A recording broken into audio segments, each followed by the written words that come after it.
So, Vaibhav, welcome to this debriefing session. Congratulations on scoring 700. 80-point improvement, big improvement on verbal from that V27 to V35. How does that feel? Feels great, sir. Actually, it always feels good when your hard work it pays off at the end. That's true. Yes. So we're going to talk about your two attempts then. Yeah. So your first and your second attempt, you got a 620 on your first attempt. You had a Q48 V27. So tell us a bit about how did you prepare during that time? How much time and effort did you put in? Okay. I started preparing for the first attempt somewhere in mid-April. So I had almost like 3 months for that. Got it. I didn't have much information about the exam and the syllabus and how to prepare for it, because no one in my entire surroundings, they had much information about the GMAT exam. And then most of my colleagues, I work in a government department, and most of my colleagues, they are not inclined towards this direction. So then finally, then one day I realized, like, for a better career prospects, I'll have to go in the private sector only, because currently I'm working in the government sector, and I've been working here for the past 7 years, and I felt like it was getting monotonous, very too much monotonous. You wanted to do something more with your life. Yeah, it was like from the very beginning I had aspired to get into a government job, but like that dream, after achieving that, now that feeling, it has now faded away because of some of my personal issues, professional issues rather than personal. So after I started preparing for GMAT. Then after taking a decision for appearing for GMAT, then I started preparing for it in the month of April, and I prepared for around 3.5 months. And I didn't take any proper coaching for that. Just some test series and some test series and 2 or 3 books like Manhattan book and official guide. That was all that I all prepared from. That was my only sources. And I scored 620. And in the mocks as well, I was scoring somewhere around 640, 650, not more than that.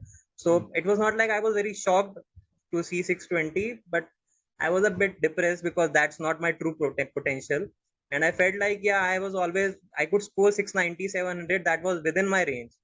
So for the next attempt, I thought of taking let's go back. So you spent 3 months. You actually said during our pre-interview conversation, you took 15 days off before the exam to just focus on it. And so you must have put in a lot of hours over there. So you said you had a few books. Which Manhattan book did you have? The verbal, all the 3 or 4 volumes that for the VA and for the logical and for the quant section, all the books I referred, especially the verbal ones, because I knew from the very beginning I had to focus more on the verbal section. So I read all the verbal books, and even after that, I was not very much confident regarding the verbal, because in that book they are mainly the theoretical aspect only. They don't have much questions to practice that concepts. So at the end, you need to practice some questions to appear for the GMAT exam. So that element was missing from all those books. So even but you did practice a lot of official guide questions, right? Yeah, I did practice, but you would be knowing that most of the questions, they are like very easy level or the medium level. You don't have much hard level questions over there. So I needed to practice a bit more, but because of lack of time as well, and because I didn't have someone to properly guide me, so that's why I felt like I couldn't score properly in the first attempt. Got it. Your brother is someone who's studying at ISB, right? So he has taken the GMAT. He appeared for the exam like in 2016 or like 5-6 years ago. So he graduated in 2017 or 18. So he did help me with all the books, but you have to try it on your own, then only you get to know about it. And he kept guiding me throughout my journey for the 3 months. He kept telling me this, but at the end, I didn't take any coaching, and then I decided to give it an attempt on my own. Then after seeing the result, and after seeing the ESR report, I realized that I'll need some coaching. I won't be able to do it on my own. I'll need some proper coaching. So tell me, so you did this, and then you bought the e-GMAT course. So what was the first thing you started with on the e-GMAT course? From the very beginning, so I was very clear that I have to focus for out of the 45 days that I had. For the 30 days, I focused only on the verbal section, and on the last 15 days, I practiced all the mock, all the 5 or 4 mocks that I had available.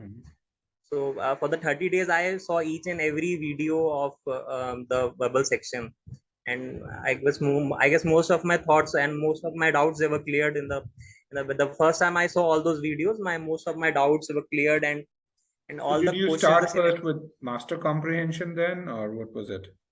No, I didn't go through the master comprehension. I started with the SC and then CR, and then at the end I did RC. Okay. So when you started with SC, how was your what did you learn about how to approach SC? How did it change your approach in SC compared to how you did in the first attempt? Initially, when I started preparing in the month of April, May, and June, I felt like it is more about grammar. But later on, I realized it's more about the gist of the sentence, what the sentence it wants to convey to you. You will have to understand the meaning first, and then grammar comes second. First, it's the gist, it's the meaning. That's the primary thing. So the correct option, it should convey the correct message the speaker wants to convey it to you. So after that, you have to look at the grammar thing. So that thing I didn't know in the first attempt, and in the second attempt I was very confident when I was marking all the options. Like the author, he wants to convey this message, so this option, it's very close to what the author is trying to convey to us. So that was like a major difference. What I felt like after the first attempt, I realized all these things, and then in the second attempt, all these things, they helped me a lot. Okay, so you were much more confident while answering questions. Yeah, because my approach was completely different the second time.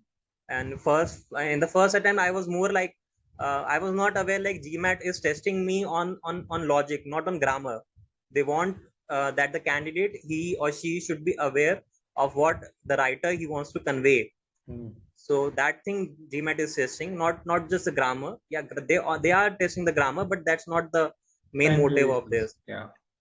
So was your accuracy up in your second attempt? Certainly. Yeah. So I had decided one thing, like I knew that verbal is my weaker section. So I had decided out of the 36 questions, and there will be like 12 or 13 RC questions. So I had decided like I have to improve my accuracy rather than quantity. I'll have to check my quality. So whatever questions I'm attempting, I should attempt them correctly. So I had decided to skip one RC. The trickiest one, I won't attempt it So you said, properly. okay, I'm going to focus my time on I'll skip all those 3-4 questions. I was very clear from the first second only that I have to skip those 3 or 4 questions so that I could focus more clearly on the remaining 33 or 32 questions. Got it. So that really helped me. Yeah. So in those because generally I took like 10 minutes for an RC. So I felt like in those 10 minutes, rather than covering 3 or 4 questions, I can cover 5 to 6 questions of SC or CR. Very good. Okay. Now, so this was SC, the meaning-based approach helped you, your accuracy went up. You kind of recognize this is not about grammar, it's about meaning. In CR, how did your approach change? To be very honest, sir, I had no idea about CR in my first attempt. I didn't know what I was doing in my first attempt in the CR section.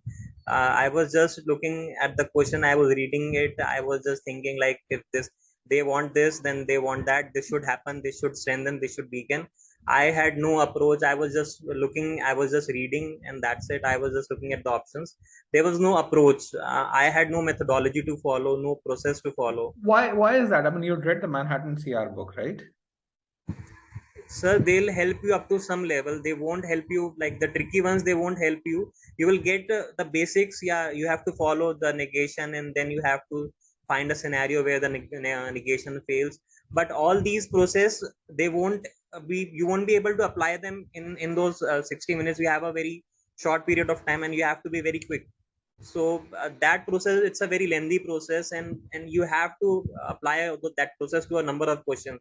So like I said, in that Manhattan book, you had a shortage of questions. So I knew the concept, but I couldn't apply them properly. So I was just reading, and I read the passage, and I read the 5 options, and then whatever I felt like, yeah, this is strengthening. I had no reason to say like this is the correct option. Whatever I felt like, yeah, this looks nice, and this looks related to the passage. Then I used to mark that option. In the second attempt, then I came to know, yeah, the entire story, the entire process that you have to follow. So how so that's interesting. So what was your process in the second attempt? How would you approach a CR question? You have to see what the passage, the main aim is, and whether you have to strengthen that main aim. What are they trying to convey? Like most of the questions, there was one aim of the passage, like they are trying to increase the revenue, they are trying to reduce the environmental problems, or they are trying to do something. So you have to either you have to strengthen, you have to focus on that aim. So you If visualize the conclusion a lot better. You yeah, look at the conclusion, understood what what the main aim is, and then you have to strengthen or weaken or analyze. You have to see like the positives and negatives, and then you have to take a decision from the options. Got it. Now, how did that, just modifying this approach, uh, help you answer questions more accurately? So what was the feeling like? I could get the like I now I knew in the second attempt I knew what I have to attack. I have to attack their main aim. If I have to strengthen that, if I have to weaken that, if I have to analyze that.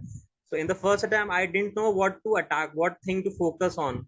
In the second attempt, I came to know like, yeah, I have to focus on this thing, like the passage they want, the main aim, the main motive is this thing, and I have to strengthen this thing or weaken this thing. Got it. And I don't have to look at the sides, like the side of thing, the side effects of that. I have to just focus, like hit the nail on the head. If they're asking you for something, then you will have to hit the nail on the head only. That's true. Yes. Okay. That is interesting. And so you did that, and of course, probably your accuracy went up quite a bit because of your improved verbal score. I'm assuming that's a direct output of improved accuracy. Now, in quant, did you also study quant? Not much. Only the trickiest question, only the hard level cementing quiz. That was all that I did. Okay. And I was like a bit short on time as well, so I did focus on the last 10 days only. I focused on mocks only. I gave all the 4 mocks in the last 10 days, and one day I appeared for the mock, and next 1 or 2 days I used to analyze each and every question, whether it was correct or it was incorrect. That doesn't matter. Got And it. I used to see each and every question, how I solved, and how the question, the solution, it solved the question. So what difference was there, and if I could solve it in a much in a quicker manner. Got it. And so what did you learn from that? So my main the main benefit that I got is in the verbal section only, and that too in SC and CR. And RC, it increased my speed to some extent. I increased my speed also, the number of words per minute, and it helped me increase the number of my reading speed. In the quant section, in the first attempt, I scored 48, and like that was also not. I was not very happy with Q40, V40, Q48, and I felt like you need to have at least V49. You need to have V49, Q49, and to get Q50, you need to do really something really special, because I guess in all my 7 to 8 mocks that I appeared in the last 5 6 months, I was getting 46, 47, 48, 49. I never got less than 46, but I never got more than 49 also. So I realized that after giving my second attempt, the day before yesterday only, I realized that you will have to do something really different to get those 5 6 questions that will help you jump that barrier of getting into that bracket of Q50 and Q51. So you'll have to do something really special. A normal engineer, a typical average guy like me, they can easily get 49, but to get 50, you'll have to do something special. It's a different ability level. Yes, that's there. Yeah. Now, did Those you? 4 or 5 questions, they make the difference. They do. Yes. I mean, there has to be those levels, right? I mean, same thing on verbal. Yeah. They 35 to 40 certainly is a slightly differentiate you from different the thing. rest. They differentiate you from the rest. Yeah. So now tell me, during your 1.5 months with e-GMAT, did you have any doubts? Yeah, I posted some of the doubts and they were like just a 2 clicks away. You just have to do 2 clicks, and by the end of the day, you will get a reply from the faculty. Okay, and so your doubts were answered, and you. Yeah, pretty well, because I had a few very naive thought doubts. So I felt a bit awkward also at times, but even my very naive thoughts, they were doubts, they were very cleared by the end of the day. Okay, that's good. What about strategy? Did you ever have doubts about, okay, should I be doing this first? Should I be doing this next? Did you have any of those doubts? For the sequence of sections, different Yeah, just the sections, strategy. Am I improving? Is this I should I be starting with SC? Stuff such as I this. did I did that also, sir. There was one mock in which I tried the verbal section first, Hmm. because I was very confused. Like I knew, like for verbal you need to have a very fresh mind. Hmm. So in one mock, I tried doing the verbal section first, and I got 580 in that. So I decided that's a big no, because I spent 3 to 4 minutes on each and every question. Hmm. So I was not in that frame of mind to, like, first if I'm doing quant, then I do get into that frame of mind. I have to solve each and every question as fast as possible. But when I attempted the verbal section first, I was more focused on accuracy, and I didn't focus on the timing. So I took 4 minutes for each and every question. So I failed big time in that attempt. Mhm. Okay. After that, I decided not to go for the verbal section. Just follow the conventional path. Go for the quant, whatever you have been doing for the past 6 months. Just do that only. Got it. Okay. All right. That sounds good. Okay. Very, very nice. So this is a question that I ask everyone. To to other people who are preparing for the GMAT right now, if you were to tell three things that they should do right in their GMAT preparation, what would those Hmm. three things be? I would say, sir,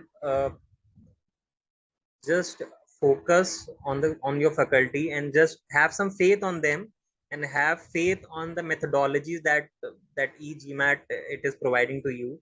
And if you have any doubts, then clear it with the faculty, but have some faith on them, and just keep on following whatever their methodology and their study plan is, Mhm. and they'll certainly help you improve. Like at least I would say 50-60 points, they'll certainly help you improve with those 50-60 points.